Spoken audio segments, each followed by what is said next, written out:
What goes up must come back down. So goes the saying.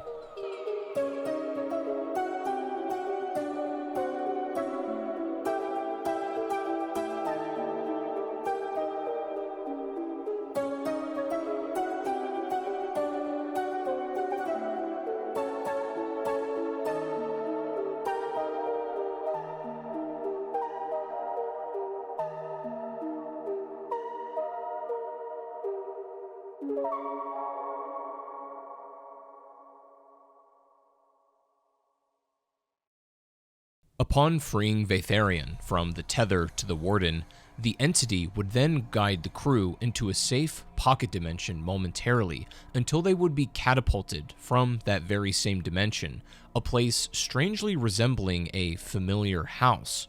She sends them away inside a rocket-strapped Oltesi into the depths of the galaxy. Going further and deeper down the dark ether rabbit hole than we've ever been before, they are chased by Ravagers riding Element 115 meteors, the very same element that was banished at the end of Black Ops 4. Quickly approaching was the planet Saturn. The crew would be caught in its gravitational orbit as they moved closer and closer to the rings made of ice. In front of the crew, in the following instance, was a large skull-shaped rock, and Richthofen, having driven and attached the rockets to Tessie in the first place, detaches them, sending the crew inside the ominous meteor. This landing, however, was no accident.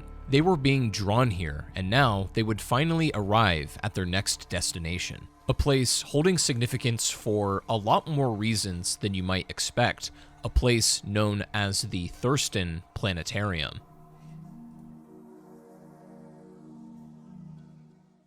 But that was only the beginning. With Oltesi now immobilized, transportation is out of the question. However, what laid in front of them was a strange sight indeed, the Thirsten Planetarium, an observation deck and museum originally located in West Virginia in the town of Liberty Falls. It seems, too, that this location would be ripped from its reality and displaced here from the Dark Ether's influence, but this place was no coincidence. There is a significance to everything the Dark Ether touches, and why the planetarium is here is a mystery worth unraveling. So, in the final moments of our last journey, Ktheras would warn them early on that the corrupted Shadowsmith we aimed to free next would be located here, and that her name was Ktheras, his sister. Shadowsmiths are beings that cannot be killed, but can be entranced by the Warden's powerful influence, and breaking free Ktheras in Ashes of the Damned, it stands to reason that we'd want to do the same for the remaining Shadowsmiths to break them free of whatever the Warden is doing to them. The massive meteor drifting in space would house the Museum Infinitum, where glass display cases filled the room possessing mysterious artifacts from this and other worlds. Interestingly, one of these cases contains a blue meteorite from another world that can only be inferred to be Element 115, as it also rains meteors on this very location. Its inclusion here could be the reason that the Warden desired this location. 115, for all it stands to reason, should not exist any longer. After Nikolai's sacrifice in the original Ether timeline, Element 115, Keepers, Apothecons alike should have all been wiped from existence as well. But time may not work how we think it does in the Dark Ether, and it seems others, including alien artifacts like an engraved skull with Martian symbols etched on the top and sides, as well as a skin graft and map relic that contained astronomical coordinates. The skin graft is also a particularly important one because, according to its description, it seems to originate from Morawsko, Poland, the very same location that over 300 years from when it was discovered, the Project End Station cyclotron opened the dimensional rifts to the Dark Ether. This is an interesting inclusion because it may mean that the location where the Dark Ether was first uncovered may not have been as coincidental as it seemed. In any case though, while we can't exactly draw any concrete conclusions from this, you could speculate that the influence of the Warden, or any other Dark Ether entity for that matter, left these clues and coordinates, allowing individuals like Strauss and Vogel in Poland during World War II, and then Shem and Thirsten Thirsten in Liberty Falls to use these clues and their knowledge of power and science to open a way into these worlds. The access to the remains of civilizations from the ether collapse in BO4 could also be the reason it was easier for him or whoever it was to do so. Groups like the Vril or the Keepers or even the Apothicons could have left parts of their history and knowledge of the passage through dimensions, as for instance, the Pack-a-Punch machine. It's not quite fully whole and as we remember it in the ether timeline, but the remnants remain. So too could remnants and shards of the prior ether timeline have been fractured and shattered, ultimately leaving traces for humanity to uncover, explore, and ultimately rebuild the power that the entities like the Warden would like to use, and as such was the reason this story now is happening as is. Whether this is actually the reason for these artifacts to be here and if they serve the purpose I just laid out, we can't really say for sure at this moment, but for now, these artifacts are not well understood by us or the crew all the same. But what this does do for sure is give us important context clues on the owner and purveyor of the planetarium, Dr. Silas Thirsten. Everyone, listen to me! We are meant to be here! If not, why contact us? The dreams came to me. They came to us all. We reached into the ether and were welcomed by an elder god. He knew our ritual designs and wanted to see them perfected by our hand. His instruction. It was an invitation. He has been here for so long, lost in the wasteland. That is why he chose us. He wanted us here, so he can share his unimaginable power. Well, you got it half right. That voice. Brothers, sisters, it's him! So you're finally here. That's good. I was starting to think I'd been stood up. Thankfully, patience is a virtue to which I subscribe. Hello, Dr. Thirsten. How's the flock? What? But you're just a man. You aren't a god? No, I am so much more. Now, let's separate the wheat from the chaff.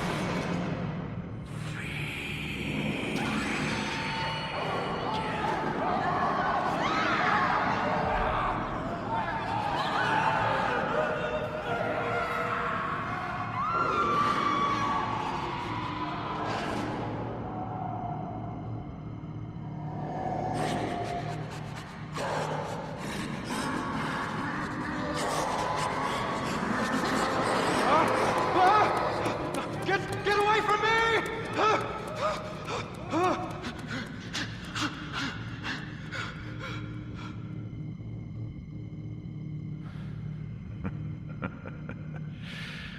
Be seeing you, Doc.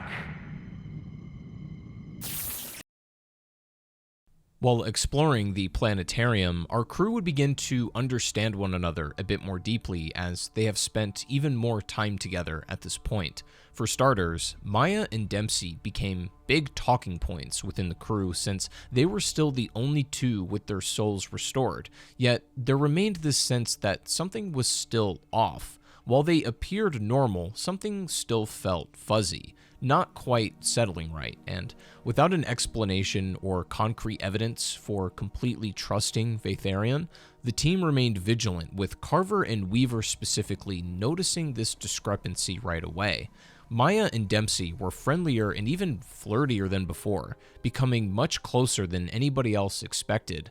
Dempsey even confides in Maya the truth of his past with Weaver. Maya would defend the real Weaver, but Dempsey still had his reservations about him regardless.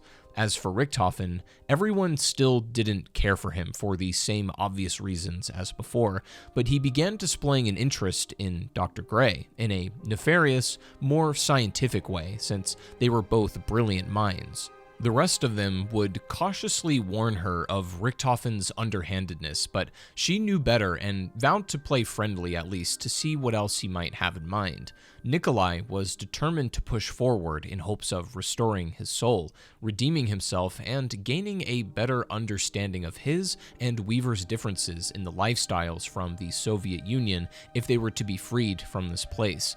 Takeo would finally reveal that the voice he was talking to beforehand was his ancient sword, the Path of Sorrows, the same katana used and wielded in Black Ops 4, and would even mention how peaceful it was since the katana was much more silent in this location for whatever reason. As it stands now, the crew were becoming a much more solidified unit, regardless of its outlying relationships.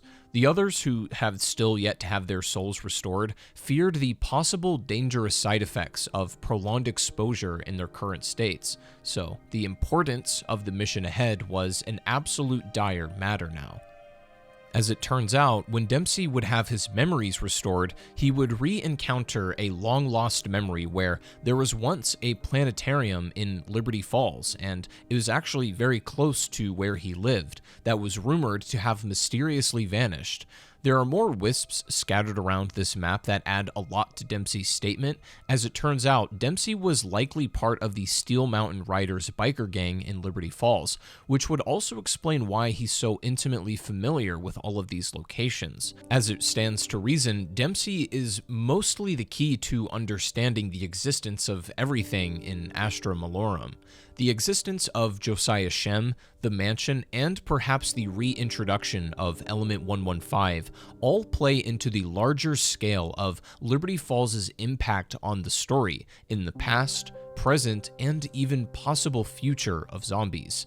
In this location, the head astronomer, Dr. Thirsten, headed a cult, a still unexplained but possible variation of the Order from the Chaos story. Following the disappearance and failures of Shem, he would transform it into one that actually used astrology in hopes of opening up dimensional gateways. The intel suggests that he used advanced instrumentation that Shem lacked to better understand the neighboring planets and learned that ancient civilizations lived on planets such as Titan, Venus, and particularly Mars. We would soon also learn that the creatures there were perhaps also vessels from the original timeline.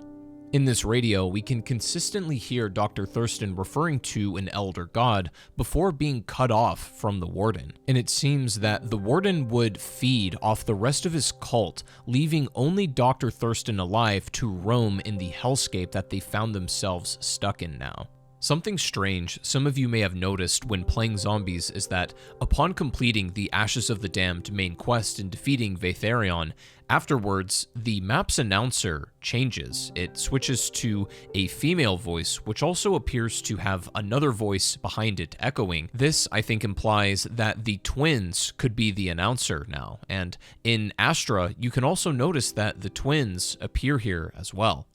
Now, despite the seemingly obvious reasons to feed off the weak for power, everything and everyone the Warden has interacted with thus far seems to be linked directly to sources of great and even supernatural power. For the Dark Ether itself, it is obviously the Shadowsmiths. For Requiem, it was the Sentinel artifact. For Tank Dempsey, it was actually his bond with the Disciple Injection DNA. For Takeo and Richthofen, it remains to be seen, but as for Nikolai, it would actually be his bond with a demon. We would learn of Nikolai's transgressions through the manipulation of Ktheras. She whisked him away with a trail of fire, and she would lead him towards the entrance of a cave where he saw a small statue of a goat beside it. Inside the cave, he would begin to hear the voices of innocent civilians that he attempted to lead to safety in Afghanistan from enemy forces during the war. But as Nikolai ventured deeper into the cave, Ktheras would begin to mock him for not accepting the truth and told him that he led them to their deaths. He would appear before an altar, one made for a demon named Tuor Bala. Ktheras stated how the altar was built from the civilians' limbs and skin, but the worst part was that the voice used to lead them to their deaths was Nikolai's. The war, the caves. That was where it all went wrong. They are good people. I will not let Spetsnaz hurt them. Quickly, there are very bad men coming. They will be safe here. You came as a savior offering sanctuary, but you delivered them to something far, far worse. Spetsnaz will not ask questions, only kill. You can trust Nikolai. A demon made its home here, hungering in the darkness. Nikolai did not know. God help me, I did not know. It built a tower in their hearts, Pass right through. lined its chambers with their lungs, voices used to lure them. Paper dolls! That was yours. Madness is this? I ran. Forgive me, I ran. Stop laughing! Stop laughing!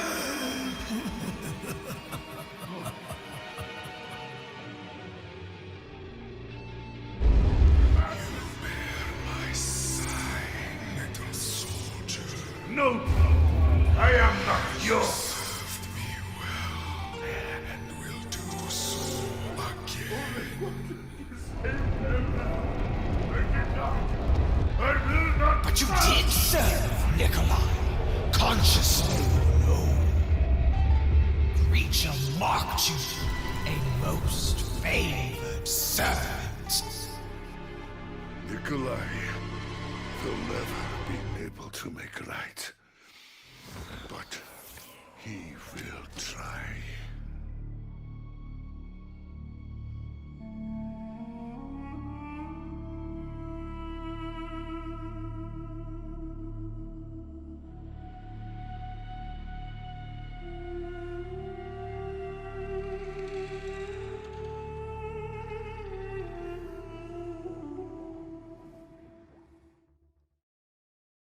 When letting him go, the demon leaves him with one final statement.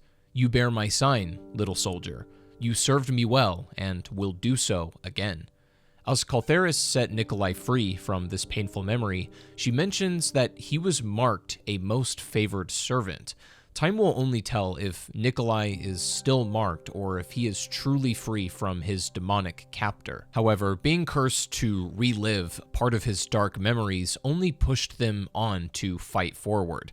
Nikolai and the others would work towards reviving Dr. Thirsten from a cryogenic chamber that they would find him in near the Machina Australis. To do so involved reactivating power using cords for the harmonic oculus in the observatory dome. Activating it allowed temporal energy to build and teleport the original Pack-a-Punch machine from some point in time and space in the dark ether, alive and well in the original form from the ether once more. Why the original Pack-a-Punch machine decided to show up now at this location when the entire dark ether has always contained the remnant version of the Pack-a-Punch machine, I cannot even begin to speculate about right now because I simply don't know. However, I think it suggests the theory that time is working very differently in this location compared to every other spot we've encountered in the dark ether thus far. Coincidentally, it's also where Element 115 reappears in physical form once again.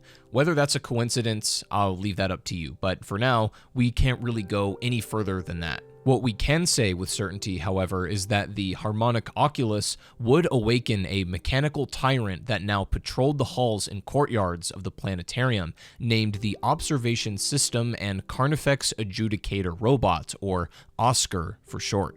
Never have I seen such damning evidence of man's untapped potential. Dean Roth. And big ideas that he let wither on the vine. Ignored them. In favor of letting his world stay small. That shaky shit Yankee kept you in his head. Stored you away for a rainy day. One of his 2-bit picture shows. But we ain't alike. My eyes are open. My pet spread Roth's vast imagination before me, and I did what he couldn't begin to comprehend.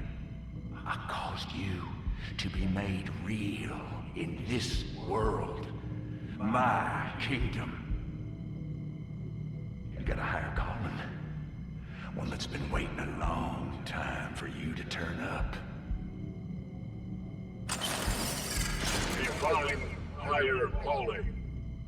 I got something real precious to me, buried here, deep within this rock. And I got a vested interest in keeping it safe. Only problem is, there's too many irons in the fire as is. Much as I'd like to be everywhere at once, it ain't possible. And any leader worth his salt knows he got to delegate to keep things running smooth. Time to fulfill your duty. Earn your keep. Guard, patrol, defend. Do what you need to keep my property safe and secure. This, I command. Moving as the great voice commands. An unforeseen complication was encountered while implementing Shadowsmith Watch protocol. The remaining humanoids from Dr. Thirsten's cult believe me an idol and have begun to worship me. This is interfering with Watch protocol. No solution to this problem is available in current programming directives. Attempts to explain that their disruption of patrol is detrimental has resulted in more interference due to follow-up questions and anointing me with oil. However, the oil has proven an excellent lubricant for joints and servos, so there is some benefit. It may have been a miscalculation to eliminate Dr. Thirsten. If he were still alive, these humanoids' unwarranted attention would be his responsibility. Simulations suggest demanding blood sacrifice may discourage their growing attachments. Data projections show that a 30% culling of their population should suffice. So from this radio, it seems to imply that the Warden contacted Dean Roth, the same filmmaker from Ashes of the Damned, and one of his films, Red Horizon, had a character that the Warden actually utilized its power and summoned him to life, programmed by him to watch over and protect Ktheras within the dead planet. Oscar would regretfully end up killing Dr. Thirsten at some point in time, recording the audio to deter any means of defiance. It would also unintentionally lead to the cult worshipping, quite literally bringing him oil in veneration before Oscar convinced them that blood sacrifices would be the only thing to appease it to focus on its duty. Our crew, understanding the hidden power and potential within Oscar, they would utilize him in very intelligent ways, in fact even harnessing the power of the sun in the observatory dome to eliminate him. Oscar turned out to be a massive source of energy for the team, but that wasn't all Oscar had to offer, as they realized that they could hear Dr. Thirsten's final words before his death in Oscar's recordings. The crew would find the means to open up his cryogenic chamber and actually saw his brain out, transferring it with a monkey brain. They would then power it up and bring it back to the Machina Australis, where inputting it into the machine brought his consciousness back to life. Now awake and retaining the knowledge of how to access his teleporter, he guided the crew to open a portal directly to the red planet, Mars. Some cannot see what I have uncovered. Everything we are taught about our planetary neighbors is a lie. Mars, Titan, and Venus were all home to ancient civilizations. Eons of life, war, struggle, and eventual extinction. So long before our own planet could support a single cell of life. But that is merely the beginning. What resided on their grounds is nothing compared to what they collectively worshipped. Now Now, I have as yet been unable to discern if the voices that guided them are the same that guide us. They built imposing structures with exacting alignments, constructed to harness places of power, much like the ground beneath my very feet. To think that they may have both discovered the keys to eternity. They too were reaching out into the darkness to find answers. I am in awe of their efforts. And I wish to honor them by going where they could not. Now, for the original crew, it had been quite a while since they set foot on Mars, and obviously it was with different versions of themselves. Back then, Ultimus was teleported to Shangri-La, where they encountered the temples, the lost travelers, Brock and Gary, and an ancient civilization that worshipped Richthofen and the Focusing Stone. But this seems, in this time, reality has altered. The inhabitants of Mars from this reality donned keeper robes and resemble Templar corpses from the Great War. The structures in the temple also bore symbols that resemble those from the Crazy Place in Origins. You can see that these arrows etched into this chamber are basically the exact same ones that appear on the Ice Staff puzzles and Wind Staff puzzles, respectively. Does this mean that the Crazy Place came from Mars, or vice versa? Was the Crazy Place within the Dark Ether all along? There have been a peculiar amount of Origins references appearing in this new universe, and not just on this map. We have Monty's scarf that appears to be on the post in Origins, was found in Richthofen's office in Janus Towers. The tomb, obviously housing the Ice Staff and everything that we saw in that map, including what we have in Astra Malorum as well. I would say that there is a particular significance to Origins right now, but honestly, when I think about it, there is a significance to a lot of things from the original Ether timeline. I mean, Element 115, Monty's scarf now, apparently, the Path of Sorrow's katana, and a lot more, but Origins seems to have a major focus, and whether this is going to go anywhere specifically is really anybody's guess, but I thought it was interesting to point out. Either way, whatever you think, this would also mean that the possible whereabouts of Dr. Monty, the Shadow Man, or any of the Keepers remain to be seen as well.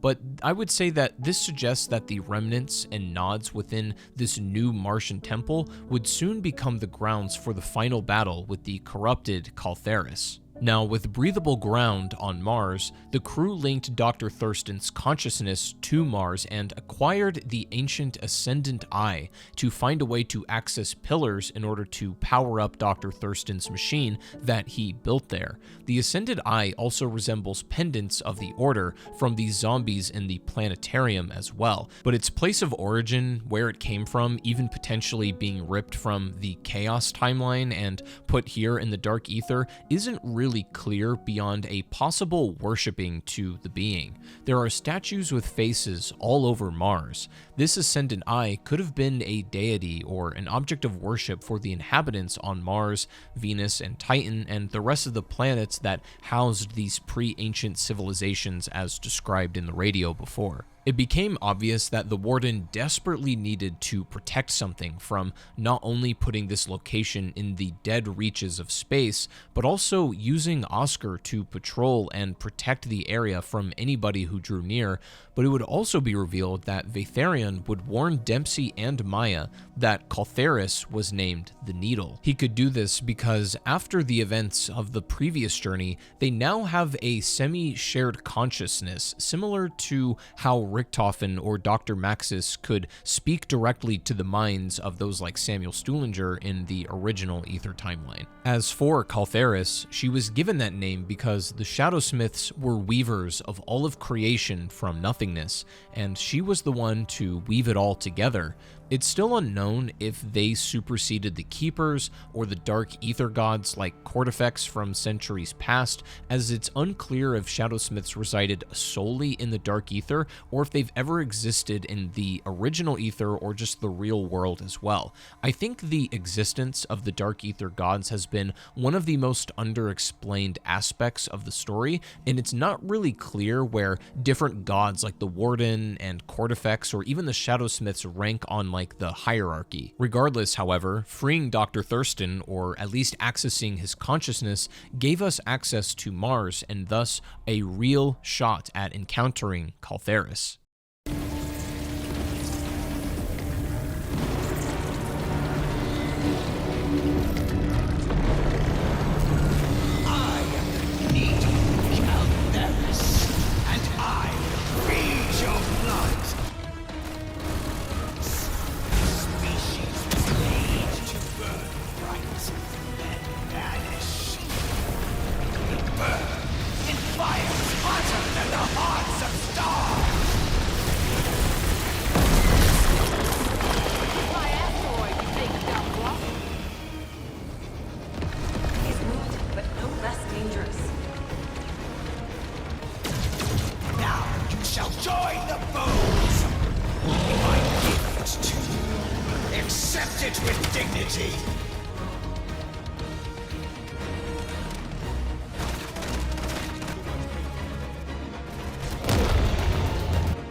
Your corpse to atoms and disperse you across the cosmos.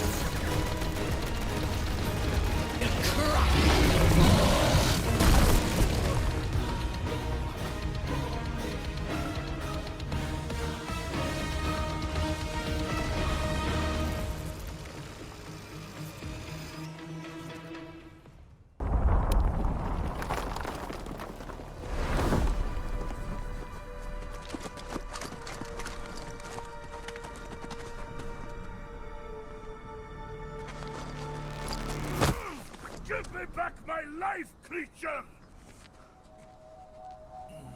Easy.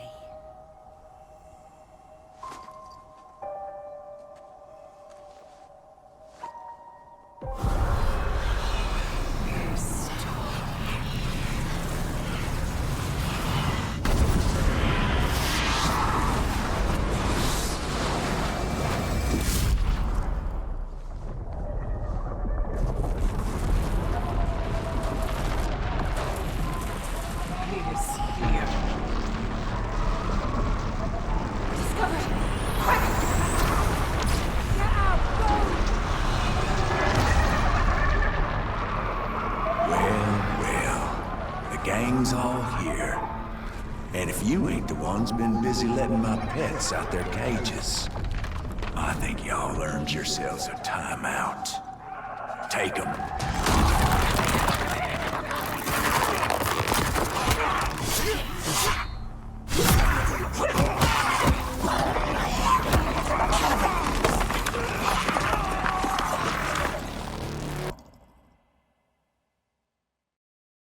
Now, I want to take a quick moment to speculate a little bit on this ending because I feel it's a lot less straightforward than it seems compared to Ashes of the Damned. For starters, Ktheras' appearance is interesting to me because she's a different gender from Vatharian, which to me could imply either a race or a species in and of themselves, potentially meaning even thousands of these existing, which, outside of the handful of ones we know are real, there could be a lot more. But also, she wields a staff, unlike anything we've really seen before, and it's not the origin staffs, nor is it the Staff of Ra from Chaos, but perhaps it's the design that could have been what inspired the creation of the original staffs that Primus used in the first place. Granted, that is wild speculation, but is something worth thinking about given what we've seen on this map. Also, if the Warden could, in theory, just stop us at any moment and drag us away to where he wants us, why didn't he do that before? This could mean that freeing the Shadowsmiths may not be producing the effect that we think it is. It's fascinating to imagine going from the heights of outer space to wherever the hell the Warden is dragging the crew next. This is getting more interesting as it goes on, and yes, our crew are recovering memories, but I do feel like that is going to culminate into something a lot more important regarding the original Aether timeline as well, despite these crews technically being different from Primus and Ultimus. However, I'm still not sure where all of the original Aether timeline references are going. Obviously, the heavy origins theming we've seen thus far, the existence of Dr. Monty's scarf and house, these are massive things that still have not really paid off in any incredibly meaningful way, but still have the potential to, and whether we're going to see that or not, I'm not really sure. Who's to say at this point, but I'm curious to see where this is going, and I believe many more twists and turns in the story are still to come.